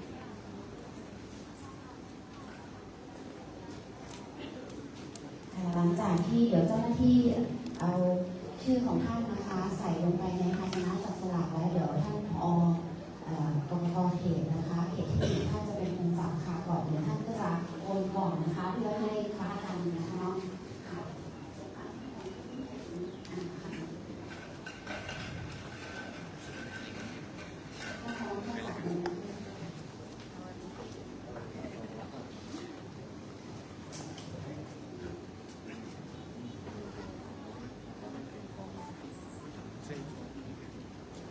ค่ะท่านแรกนะคะที่จะได้จับสลากเป็นคนแรกนะคะก็คือท่านพัชราพรเอื้องฟ้าค่ะคุณพัชราพรเอื้องฟ้านะครับจากพรรคประชาธิปัตย์นะก็จะเป็นผู้จับว่าจะได้หมายเลขไหนเป็นคนแรกนะครับ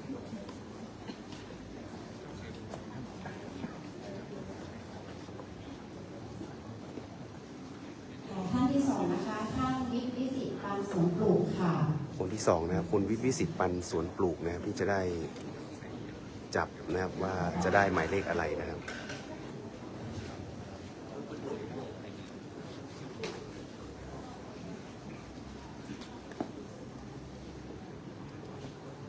ท่านที่3นะคะท่านนันทชัยวงศ์ชัยรุ่งเรืองค่ะ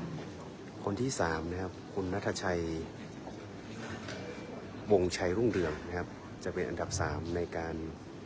จับลูกบอลว่าได้หมายเลขอะไรนะครับ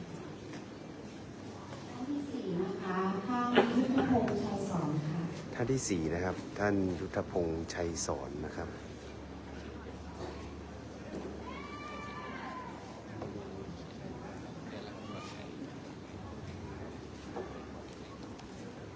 ท่านที่5ค่ะท่านชวินคำบุญเรืองท่านที่5นะครับคุณชวินคำบุญเรือง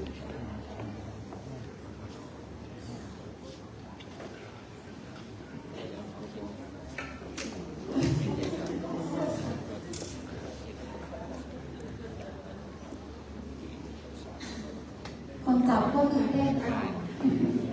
ต่อไปนะคะท่านประกอบยอดยาค่ะลำดับที่6นะครับคุณประกอบยอดยาที่จะได้จับนะครับว่าได้หมายเลขอะไรนะครับ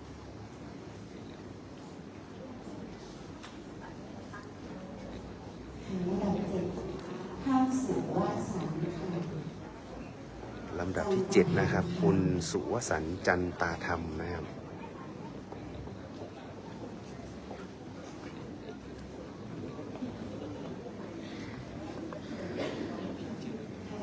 ลำดับที่8นะคะ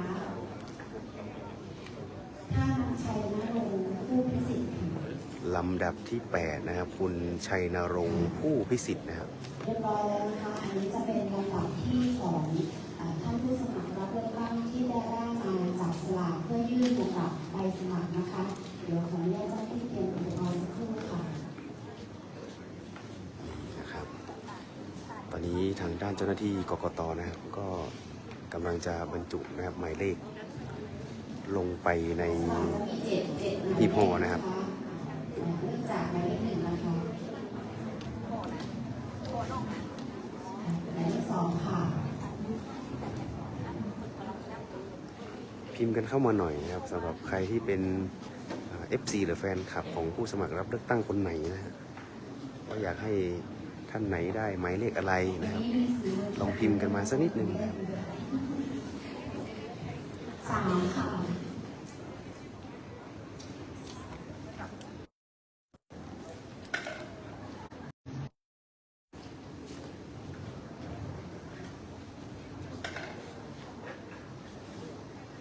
5ค่ะ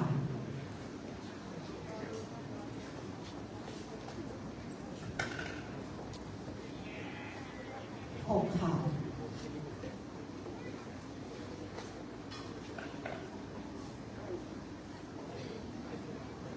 7ค่ะ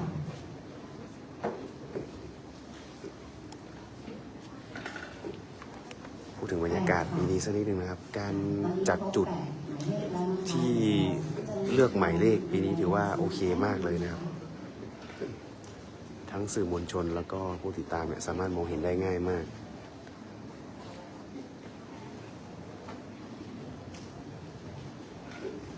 เรียบร้อยนะคะ ตอนนี้ทั้ง8หมายเลขจะอยู่ในภาชนะแล้วนะคะ ขอเรียนเชิญท่านผอมาคนไข่เลยค่ะเดี๋ยวจะได้เรียนเชิญท่านผู้สมัครมาทีละท่านนะคะค่ะขอเรียนเชิญท่านพัชราพรเลือกฟ้าค่ะเชิญค่ะ คุณพัชราพรเอื้องฟ้านะครับ ผู้สมัครจากพรรคประชาธิปัตย์นะครับ ที่จะเป็นผู้จับคนแรกนะครับ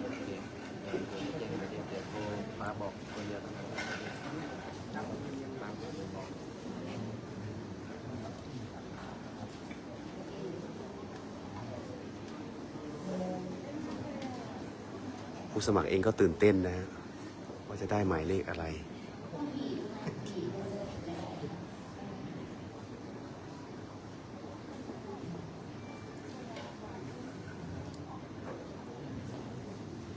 คุณพัชราพรเอื้องฟ้านะครับ ที่4นะคะ ได้เลข 4 นะฮะหมายเลข 4 นะครับ จากพรรคประชาธิปัตย์นะฮะ ต่อไปขอเรียนเชิญท่านวิทย์วิสิทธิ์ปันสิงห์ ท่านต่อไปนะครับคุณวิทย์วิสิทธิ์ปันสวนปลูกนะครับ จากพรรคประชาชนนะครับ เป็นผู้จับลำดับที่ 2 นะครับ หมายเลข 1 นะครับ คุณวิทย์วิสิทธิ์ปันสวนปลูกนะครับ จากพรรคประชาชนนะครับ หมายเลข 1 นะครับ ค่ะต่อไปเรียนเชิญท่านนัทชัยวงศ์ชัยรุ่งเรืองค่ะ ท่านณัฐชัยวงศ์ชัยรุ่งเรืองจากพรรคไทยก้าวใหม่นะครับ ผู้จับหมายเลขคนที่ 3 นะครับ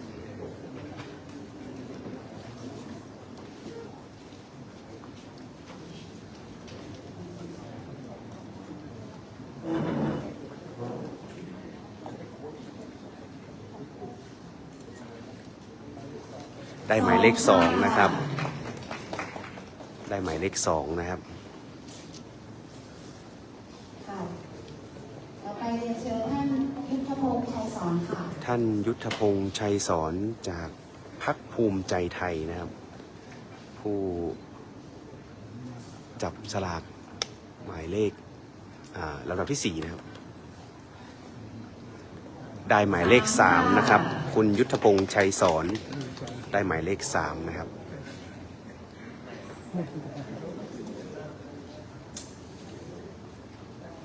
ค่ะต่อไปเรียนเชิญท่านเจ้าวินคำบุญเรืองค่ะ เลข 1 ถึง 4 ตอนนี้ออกไปแล้วนะครับ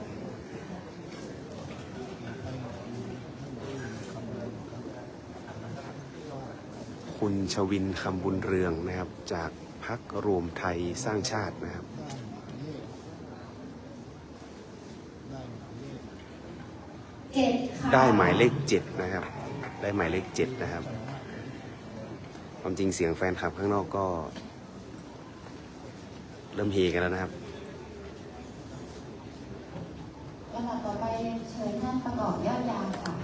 ลำดับต่อไปนะครับคุณประกอบยอดยานะครับ จากพรรคกล้าทำ บรรยากาศการจับฉลากหมายเลขนะ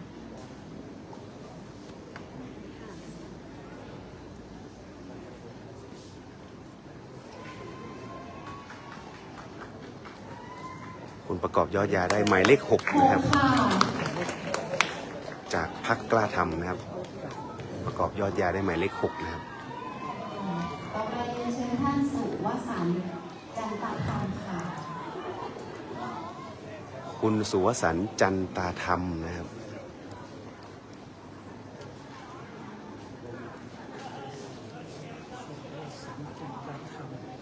ค่ะ ได้หมายเลข5นะครับ จากพรรคเศรษฐกิจนะฮะ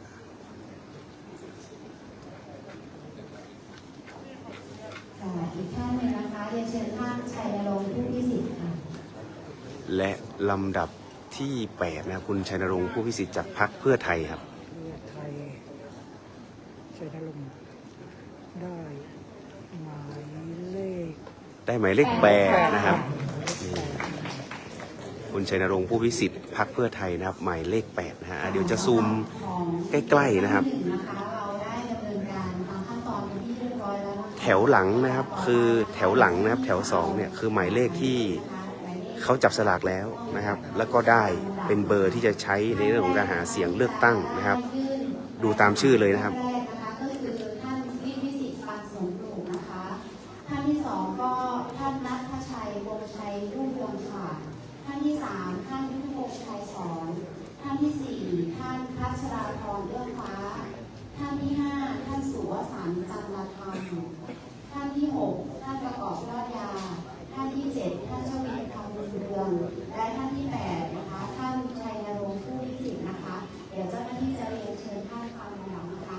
ค่ะ นี่นะครับก็เป็นหมายเลขของเขต1นะครับ ที่ตอนนี้จับสลากกันเป็นที่เรียบร้อยแล้วนะครับ ใครที่ดูไม่ทันแคปหน้าจอไว้นะครับ แล้วก็เอาไปดูกันนะครับ แคปหน้าจอกันไว้นะฮะเดี๋ยวเราไปลุ้นกันฝั่งเขต2นะครับ ว่าผู้สมัครจะได้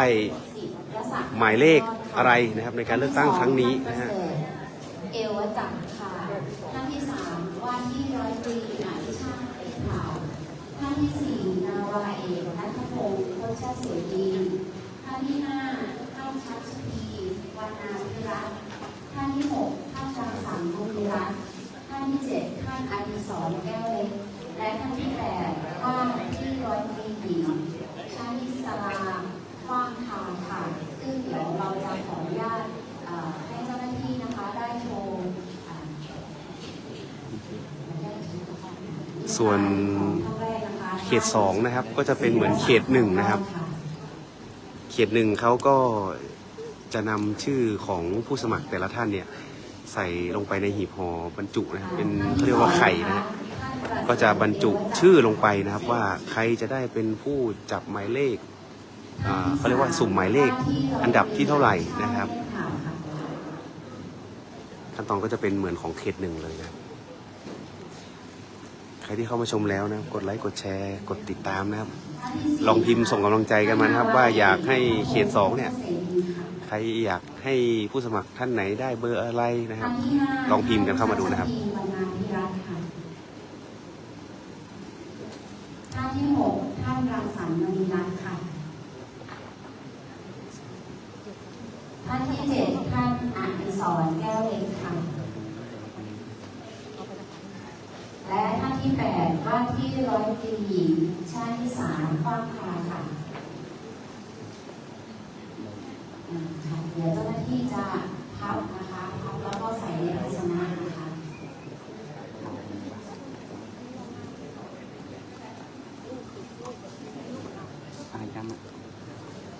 นี่นะครับเจ้าหน้าที่กกต.ก็บรรจุลงหีบห่อนะครับนี่ใส่ลงไปในพานภาชนะแล้วนะครับ เดี๋ยวมาลุ้นกันนะครับว่าใครจะเป็นผู้จับคนแรกนะครับ ฝั่งเขต 2เนี่ยก็มีผู้ที่มานะครับพร้อมกันถึง8 คนนะฮะ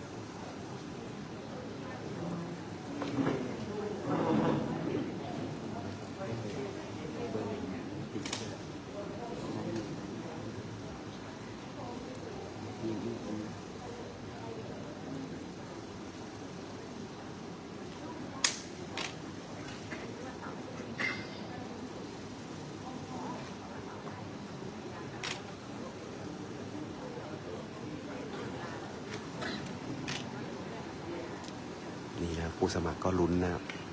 ลุ้นไปตามๆกันนะครับผู้ติดตามก็ลุ้นไปตามๆกันนะ ค่ะวันนี้เจ้าหน้าที่ก็เรียบร้อยแล้วนะคะดำเนินการเกี่ยวกับการใส่ภาชนะจับฉลากนะคะลำดับต่อไปค่ะท่านผู้ในวยการการเลือกตั้งประจำเขตรอบที่ 2ค่ะจะคนก่อนนะคะจะคนไทยนะคะแล้วเดี๋ยวต้องจะจับทางทีละไปนะคะ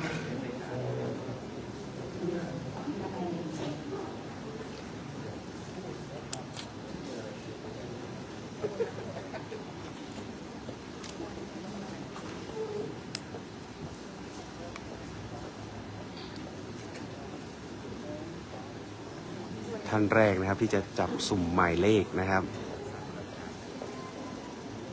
ลำดับแรกนะคะก็คือท่านศิรศักดิ์ค่ะทองยอดนะคะจะเป็นผู้มาจับสลากรอบที่ 2เป็นคนที่ 1นะคะคุณศิรศักดิ์ทองยอดนะครับจะได้เป็นผู้จับสลากคนแรกนะครับของเขต 2นะครับ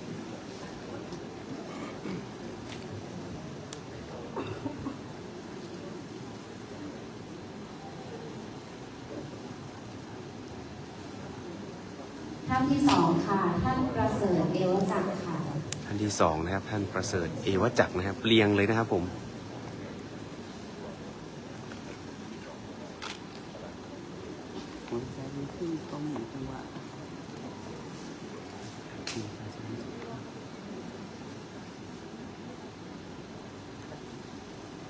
ค่ะท่านที่ 3นะคะว่าที่ร้อยตรีหญิง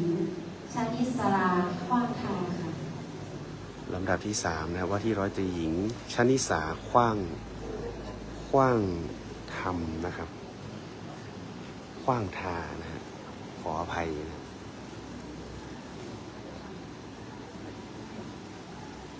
ลำดับที่ 4นะคะท่านรังสรรค์มณีรัตน์ค่ะลำดับที่ 4นะครับคุณรังสรรค์มณีรัตน์นะครับนี่เป็นอดีตสสสมัยที่แล้วนะฮะต้องมาลุ้นกันว่าวันนี้เขาจะได้หมายเลขอะไรนะครับลำดับที่ 5ค่ะท่านว่าที่ร้อยตรีอภิชาติเนตรผาค่ะท่านว่าที่ร้อยตรีอภิชาติเนตรผาบนะครับลำดับที่ 5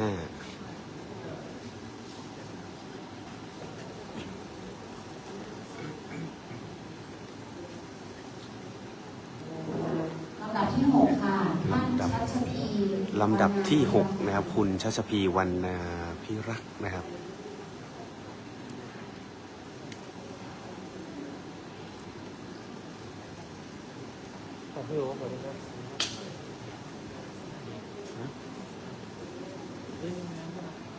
ลำดับที่ 7ค่ะท่านอดิศรแก้วเล็กค่ะลำดับที่ 7นะครับคุณอดิศรแก้วเล็กนะครับ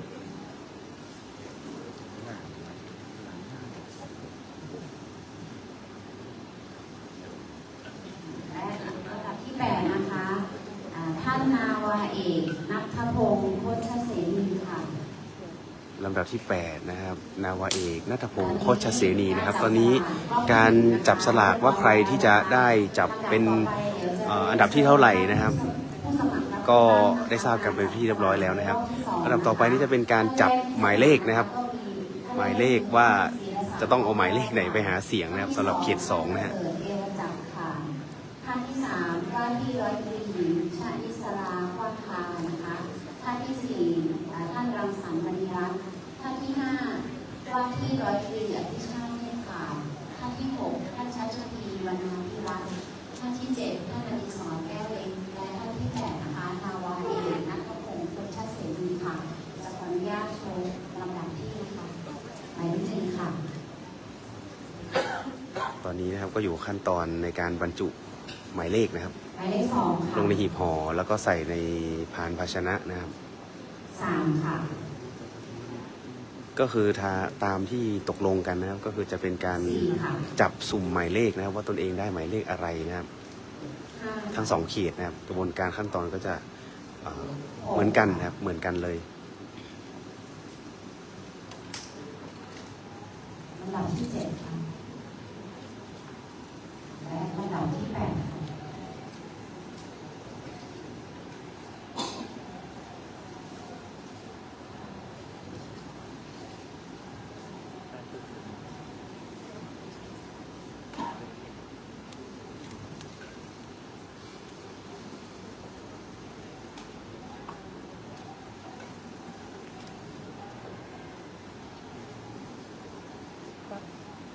ปรับลูกค้าไม่ถูกไม่ถูกแจ้งเนี่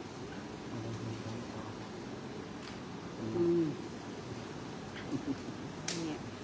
ไอทีคือเล็ก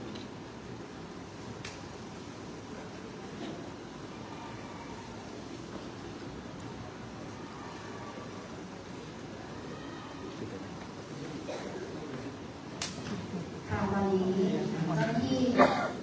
เรียบร้อยแล้วนะคะขอเรียนเชิญท่านผอ.เขต2คนเป็นสลากเป็นพยานรอนะคะค่ะขอบคุณค่ะค่ะลำดับต่อไปนะคะ ขอเรียนเชิญท่านศรีรศักดิ์ทองรอดค่ะนามเป็นผู้จับลำดับโค้งค่ะ นี่นะครับ คุณจิรศักดิ์ทองยอดนะครับ จากพรรคภูมิใจไทยนะครับ เปิดเลยค่ะ ได้หมายเลข1นะครับ จากพรรคภูมิใจไทยนะครับ เป็นคนจับลำดับแรกแล้วก็ได้หมายเลข1นะครับ ค่ะลำดับต่อไปค่ะ เชิญท่านประเสริฐเอวจักรค่ะ คุณประเสริฐเอวจักรนะครับ จากพรรคกล้าทำนะครับ เป็นผู้สุ่มจับลำดับที่2นะครับ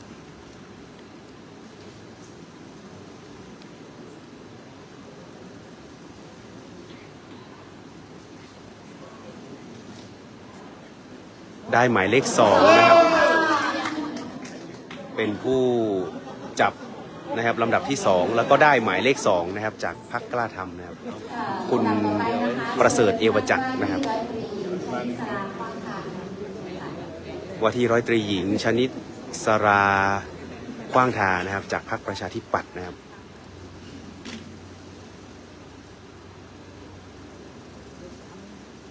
ได้หมายเลข7นะครับ 7 ค่ะ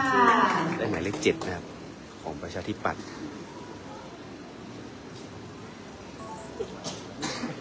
ค่ะลำดับต่อไปเรียนเชิญท่านรังสรรค์มณีรัตน์ค่ะ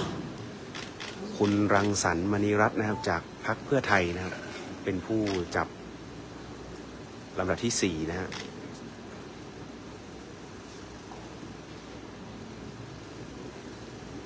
ได้หมายเลข6นะครับ 6 ค่ะ ได้หมายเลข6นะครับ คุณรังสรรค์มณีรัตน์นะครับ จากพรรคเพื่อไทย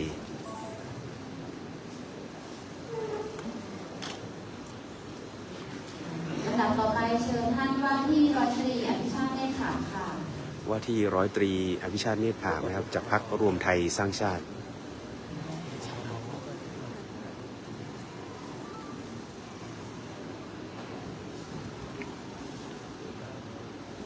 หมายเลข8นะครับ จากพรรครวมไทยสร้างชาตินะครับ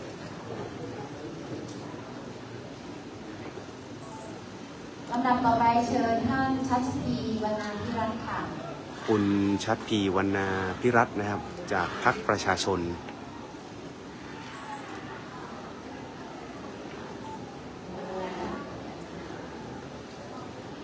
ได้หมายเลข3นะครับผม 3 ค่ะ หมายเลข3นะครับ คุณชัดพีจากพรรคประชาชนนะครับ ลำดับต่อไปเชิญท่านอดิศรแก้วเล็กค่ะ ท่านอดิศรแก้วเล็กนะครับ จากพรรคโอกาสใหม่นะ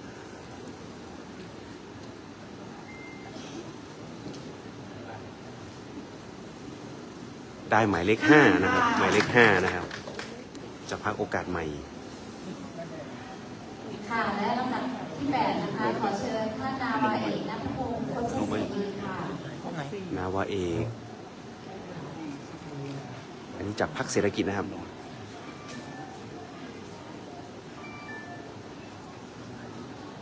ได้หมายเลข4นะ หมายเลข4ค่ะขอบคุณทุกท่านค่ะตอนนี้ของเขตเลือกตั้งที่2นะคะเราได้ดำเนินการจับสลากนะคะเป็นที่เรียบร้อยแล้วในการจับสลากครั้งที่2นะคะ ดูที่แถวหลังนะครับคือหมายเลขที่พรรคต่างๆนะครับสมัครไปแล้วแล้วก็ได้หมายเลขที่จะหาเสียงก็คือแถวข้างหลังนะครับแล้วนั้นเป็นลำดับนะครับใครที่ดูในไลฟ์สดไม่ทันก็แคปไปนะครับแคปไปแล้วก็เอาไปดูกันได้นะครับว่าใครได้หมายเลขอะไรนะ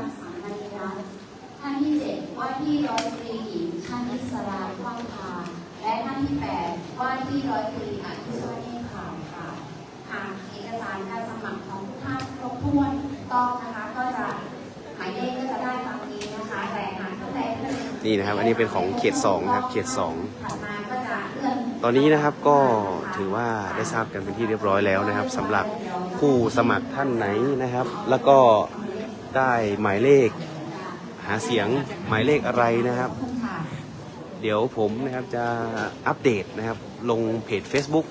สทรพูน FM 95อีกครั้งหนึ่งนะครับอีกครั้งหนึ่งนะครับนี่นะครับฝั่งเขต1 8ท่านนะครับเขต2ก็8ท่านนะครับเดี๋ยวจะพาไปดูบรรยากาศข้างนอกกันแล้วกันนะครับว่าหลังจากที่ได้ทราบหมายเลขกันแล้วเนี่ยหลายคนก็น่าจะมีการรายงานนะครับกับแฟนคลับข้างนอกกันแล้วว่าได้หมายเลขอะไรนะครับได้หมายเลขอะไรนะครับนี่นะครับบรรยากาศข้างนอกนะครับพอรู้หมายเลขปุ๊บนะฮะหลายคนก็เตรียมพวงมาลัยแล้วนะครับที่จะคล้องนะครับคล้องให้กับผู้ลงสมัครรับเลือกตั้งนะครับนี่นะฮะนี่บรรยากาศจากพรรคกล้าทำนะครับนี่นะ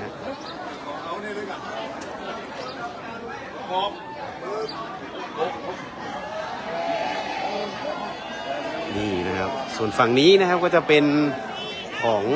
แฟนคลับนะครับนี่ผู้ลงสมัครรับเลือกตั้งพรรคเพื่อไทยนะครับขยับมาอีกหน่อยนึงติดกันนะครับก็จะเป็นแฟนคลับนะครับผู้ที่ให้กำลังใจของพรรคประชาชนนะครับนี่หลังจากที่ได้รับทราบหมายเลขนะครับเขาก็แปะไปเป็นที่เรียบร้อยนะฮะนี่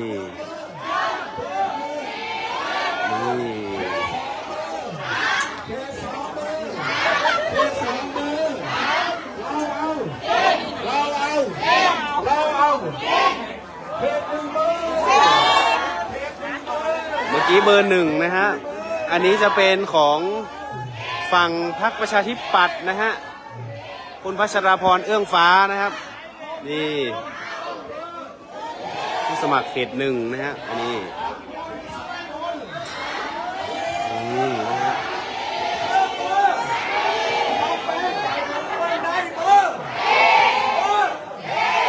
นี่นะครับนอกจากนี้ก็ยังมีในเต็นท์นะฮะแฟนคลับของภูมิใจไทยนี่นะครับภูมิใจไทยก็มีนะครับของพรรคอื่นๆก็มีวันนี้เนี่ยก็มีพรรคที่หลายคนอาจจะยังไม่รู้จักนะครับที่ลงสมัครรับเลือกตั้งก็ได้เห็นหน้าค่าตากันเป็นที่เรียบร้อยแล้วนะครับซึ่งตอนนี้เองเนี่ยก็อยู่ในขั้นตอนกระบวนการของทางกกต.นะครับเดี๋ยวสักพักหนึ่งนะครับกระบวนการข้างในนะครับก็น่าจะดำเนินการแล้วเสร็จนะครับแล้วก็ผู้สมัครทุกท่านก็ได้ออกมาพบปะกับแฟนคลับของเขานะฮะ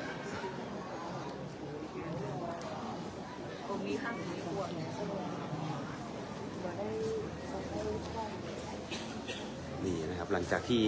ทราบหมายเลขกันไปแล้วนะครับก็เป็นกระบวนการขั้นตอนในเรื่องของการยื่นเอกสารการชำระค่าสมัครอะไรต่างๆนะครับค่าธรรมเนียมนี่นะครับ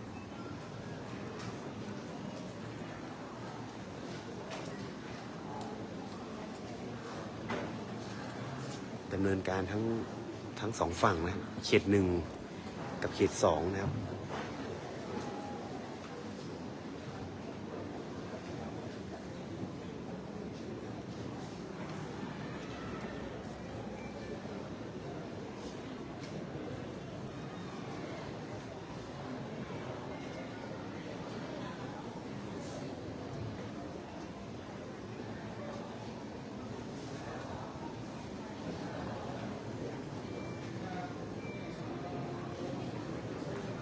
เป็นบรรยากาศข้างในเดี๋ยวสักครู่หนึ่งข้างในก็น่าจะดำเนินการแล้วเสร็จนะครับแล้วเดี๋ยวไปชมบรรยากาศข้างนอกพร้อมกันก็แล้วกันเดี๋ยวส่วนหมายเลขใครที่ได้หมายเลขอะไรเดี๋ยวผมจะอัปเดตนะครับบนเพจ Facebook สวทลำพูน FM 95อีกครั้งหนึ่งนะครับว่าเขต1เขต2เนี่ยคนที่เข้ามาสมัครพร้อมกันในช่วงตั้งแต่เปิดเขาเรียกว่าเปิดจุดรับสมัครเนี่ยนะครับได้หมายเลขอะไรแต่เบื้องต้นเนี่ยเหมือนที่ผมได้บอกไปนะครับก็แคปชั่นในไลฟ์นะครับแล้วก็เอาไปดูกันได้นะครับบอกต่อกันได้ว่าใครได้หมายเลขอะไรเพราะว่าหลายคนก็ลุ้นกันอยู่นะครับหลายคนก็เป็นคนที่รู้จักกันนะครับที่มาลงสมัครกันในวันนี้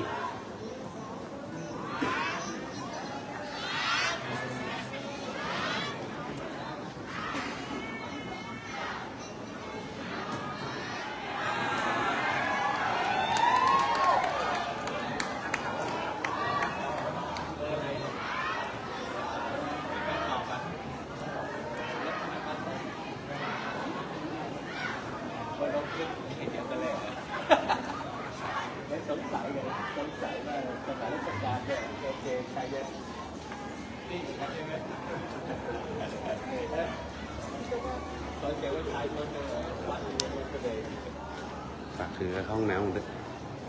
เอาถูไปเลยแหละ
ลงได้เบอร์ครับเบอร์6ครับ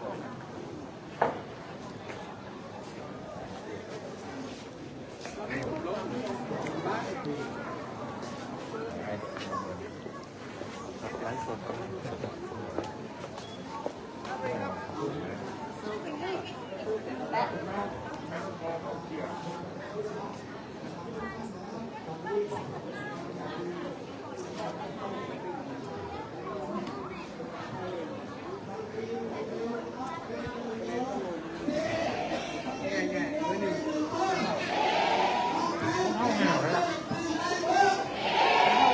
นี่นะครับเป็นบรรยากาศตั้งนอกเนาะเดี๋ยวสักกรรมหนึ่งผมจะลงไลฟ์แล้วเนอะนะครับเดี๋ยวจะยุติการถ่ายทอดสดแล้วนะครับก็อย่างที่ทราบกันไปนะครับเมื่อสักครู่นี้นะครับหลายคนก็ได้เห็นนะครับถึงหมายเลขนะครับผู้สมัครรับเลือกตั้งสสทั้งเขต1เขต2นะครับว่าใครได้หมายเลขอะไรพรรคไหนได้เลขอะไรนะครับจากนี้ไปก็นะครับพี่น้องประชาชนชาวลำพูนนะครับก็ลองติดตามกันดูนะครับแล้วก็หาข้อมูลนะครับว่าผู้สมัครท่านไหนเนี่ยนะครับมีความสามารถอะไรยังไงนะครับเพราะว่าวันที่8กุมภาพันธ์2569เนี่ยนะครับก็ถือว่าจะเป็นวันเลือกตั้งพร้อมกันทั่วประเทศนะครับส่วนใครที่ไม่ได้เลือกตั้งนะครับไม่ได้เลือกตั้งในวันที่8เนี่ยก็สามารถลงทะเบียนเพื่อที่จะเลือกตั้งล่วงหน้ากันได้นะครับเลือกตั้งล่วงหน้ากันได้ส่วนใครที่ไม่ว่างจริงๆนะครับไม่ว่างจริงๆเนี่ยท่านก็สามารถไม่ได้เลือกตั้งจริงเนี่ยจะต้องรายงานในวันเขาเรียกว่าแจ้งเหตุผลนะครับว่า ท่านทำไมถึงไม่ได้ไปใช้สิทธิ์นะครับในช่วงวันที่1ถึงวันที่7นะครับก็คือก่อนเลือกตั้ง7วันแล้วก็หลังเลือกตั้งอีก7วันนะครับก็คือตั้งแต่ช่วงวันที่9 9 41 12 13 14 15กุมภาพันธ์2568นะครับเพราะฉะนั้นแล้วนะครับเชิญชวนกันออกมาเลือกตั้งนะเพราะว่าในปี2566เนี่ยที่มีการเลือกตั้งสสกันไปเนี่ยจังหวัดลำพูนก็ถือว่ามีผู้มาใช้สิทธิ์นะครับ86.25% นะครับจากจำนวนประชากร 330,000 คนนะครับที่มีสิทธิ์ในการเลือกตั้งนะครับเพราะฉะนั้นในปี 2568 นะครับช่วยกันออกมาแสดงพลังนะครับเลือกตั้งพร้อมกันทั่วประเทศนะครับเพื่อรักษาแชมป์นะครับสมัยที่ 16 นะครับในการที่มีผู้มาออกเสียงเลือกตั้งเยอะที่สุดนะครับส่วนวันนี้ครับทางสถานีวิทยุกระจายเสียงแห่งประเทศไทยจังหวัดลำพูนหรือสวทลำพูนนะครับต้องขอจบการถ่ายทอดสดนะครับแต่เพียงเท่านี้วันนี้มากับทีมงานนะครับพี่ต๋องของเรานะครับมากัน2คนนะครับมาพาทุกท่านมาติดตามบรรยากาศการรับสมัครการรับเลือกตั้งนะครับแล้วเดี๋ยวต่อไปนะครับก็น่าจะมีรถแห่นะครับวิ่งไปตามหมู่บ้านเพราะว่าวันนี้เนี่ยก็มีหลายคันเลยนะครับใครที่ชอบคนไหนรักคนไหนนะครับอยากจะเห็นประเทศชาตินะครับพัฒนาไปในทางไหนนะครับในวันที่ 8 กุมภาพันธ์ 2569 นะครับเลือกตั้งพร้อมกันทั่วประเทศขอเชิญชวนนะครับส่วนวันนี้ครับสวทลำพูน FM 95 นะครับก็ฝากกดไลค์กดติดตามกดแชร์กันไว้ด้วยก็แล้วกันนะครับท่านจะได้ไม่พลาดข่าวสารนะครับจะได้ไม่พลาดข่าวสารในพื้นที่ของจังหวัดลำพูนก็จะมีอัปเดตให้กับคุณผู้ฟังได้รับรู้รับทราบกันตลอดนะครับวันนี้ครับต้องเดี๋ยวจะบิดภาพไปชมกับบรรยากาศนะครับที่ตอนนี้นะครับกองเชียร์ก็รอผู้สมัครเนี่ยออกจากห้องรับสมัครนะครับเดี๋ยวสักครู่หนึ่งนะครับก็น่าจะได้เห็นหน้าค่าตากับบรรยากาศที่แต่ละพรรคเนี่ยเปล่งเสียงว่าเบอร์อะไรนะครับชื่ออะไรแต่บางท่านเนี่ยเมื่อยื่นเอกสารสมัครจ่ายค่าธรรมเนียมเป็นที่เรียบร้อยแล้วเนี่ยนะครับเขาก็ออกมาพบกับFC ของเขานะครับหรือแฟนคลับของเขากันแล้วนะครับนี่นะครับมีพรรคใหญ่ๆนะครับโอเคนะครับแล้วพบกันในครั้งหน้านะครับว่าทางสถานีวิทยุกระจายเสียงแห่งประเทศไทยจังหวัดลำพูนจะพาไปติดตามแล้วก็ถ่ายทอดสดที่ไหนนะครับติดตามได้ที่เพจ Facebook สวทลำพูน FM 95 นะครับวันนี้ต้องลาไปก่อนนะครับสวัสดีครับ